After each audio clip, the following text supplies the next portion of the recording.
How many times have you tried to fill the emptiness inside you with distractions, binging endless content, accumulating things, or throwing yourself into relationships that don't nourish the soul, and still ended the day in silence, feeling an echo of loneliness?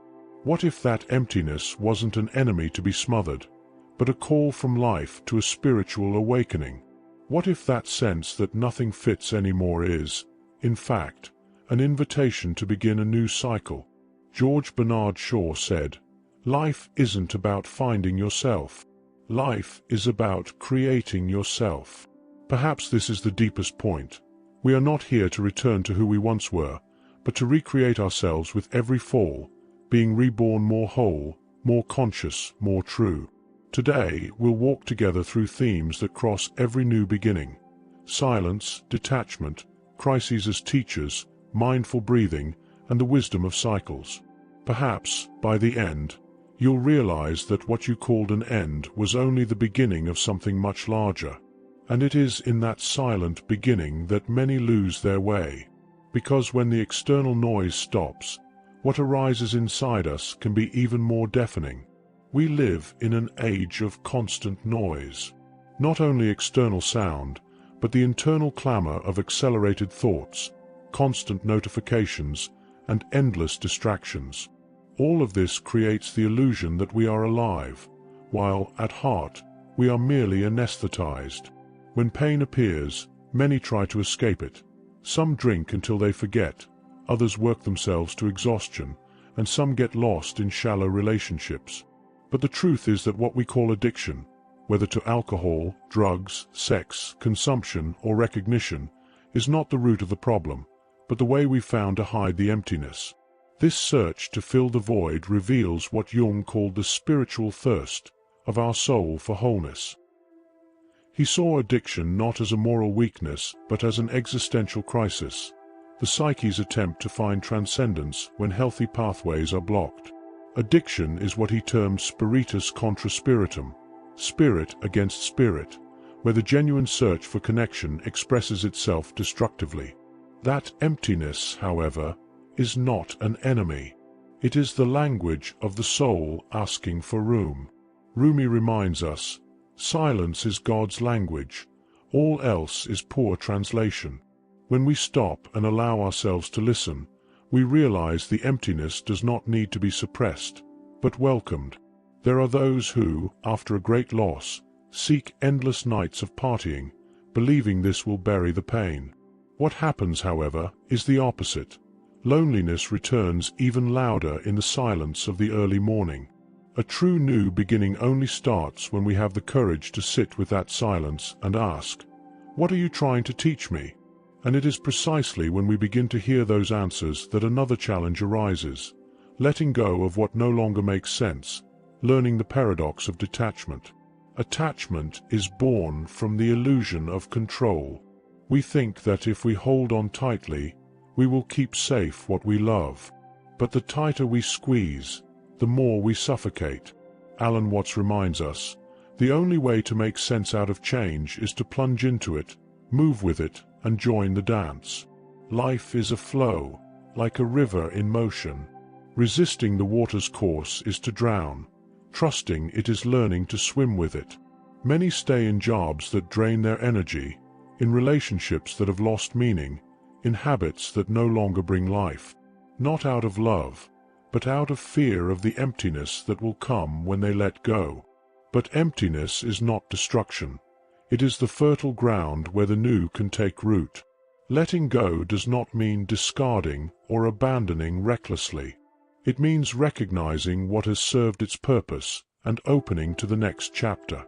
Just as the farmer prunes a plant so it can grow stronger, we too must learn to let go with wisdom. How many times do you remain where there is no life simply because you fear the unknown? What if what you call loss is actually a portal of renewal? At that point life places mirrors before us. Every fall, every crisis, brings with it a reflection we can no longer ignore. Every fall is a mirror. It shows us not only what happened outside, but what is happening inside. Carl Jung said, "All suffering has a purpose. If you can't see it, then you are not looking deep enough. Addiction, for example, is not merely behavior. It is, as Jung discovered, an unconscious attempt to cope with pains we do not know how to face. It is the soul crying out for transcendence, but taking shortcuts that only drive us further from healing. Jung found that addiction often functions as an unconscious way of managing the shadow. The shadow is the collection of parts of ourselves we've repressed: anger, vulnerability, pain, unmet needs. Instead of dealing with these emotions consciously, we seek to temporarily silence them through addiction. Healing, then, is not simply stopping the behavior, but integrating the shadow, learning to feel pain without being destroyed by it. When we face crises, financial, emotional, or spiritual, we have two choices: anesthetize or listen. Adversity, as Lord Byron said, is the true school of life. Those who accept looking at their pain without running away discover that it carries a message. A bankruptcy can reveal impulsive spending patterns. A separation can show that we didn't know how to love without dependence. An illness may remind us that we neglected body and spirit. Each fall reveals what was hidden. Pain becomes teacher, not enemy. Ask yourself, what is the pain I carry today trying to show me that I have so far avoided seeing? And when these questions ring too loudly, we need an inner compass so we don't lose our way. That compass is always with us and reveals itself in the simplicity of mindful breathing. In the midst of mental chaos, the breath is the simplest and most sacred gesture. It is always available, always present, always reminding us that life continues to flow within us. Rumi wrote, "There is a voice that does not use words. Listen to it." That voice reveals itself precisely in the breath. To inhale is to receive. To exhale is to let go. Between these two simple movements dwells the entire wisdom of life's cycles. Many times, when faced with an important decision, we look for answers outside. But by pausing and breathing deeply, something reorganizes inside. Clarity does not come from ready-made formulas, but from meeting that quiet space. Mindful breathing is a practice of personal development and genuine spirituality, not a performance. It does not demand dogma, only presence. It is a reminder that the peace we seek is not out there, but within, waiting for our attention. Try this. When anxiety arises, inhale slowly as if receiving a gift, and exhale as if returning to the world what you no longer need to carry. With each cycle, you come back to yourself. And it is by looking at these cycles that we better understand the essence of life. Nature, with its silent wisdom, shows us that even falls have purpose, like the tree that drops its leaves to renew itself. The essence of being everlasting. Nature teaches us that nothing is permanent, yet everything transforms. A tree does not fear autumn. Its leaves fall because the time has come. There is no despair, only surrender. Lao Tzu said, "What the caterpillar calls the end of the world, the master calls a butterfly." What seems like an end is, in truth, metamorphosis. This metamorphosis is the essence of Jung's process of individuation. It is the psyche's impulse toward wholeness, toward the expression of our most authentic self. What looks like a loss, the end of a relationship or a job, can, in fact, be a necessary step for our psychic energy to reorganize and turn toward a path more aligned with our purpose. George Bernard Shaw reminds us, life isn't about finding yourself. Life is about creating yourself. And Rumi adds, do not be sad. Everything that you lose returns to you in another form. A relationship that ends doesn't mean the end of your capacity to love, but the beginning of a new way of relating to yourself and others. A job that ends can open doors to a deeper calling. Life is not about keeping the same leaves forever, but allowing new ones to sprout at the right time. What you call loss today may, in fact, be the blossoming of your next spring. And it is in this spirit of renewal that we arrive at the heart of new beginnings, understanding that they are never a return, but a transformation. A new beginning is not a return to the past. It is transformation.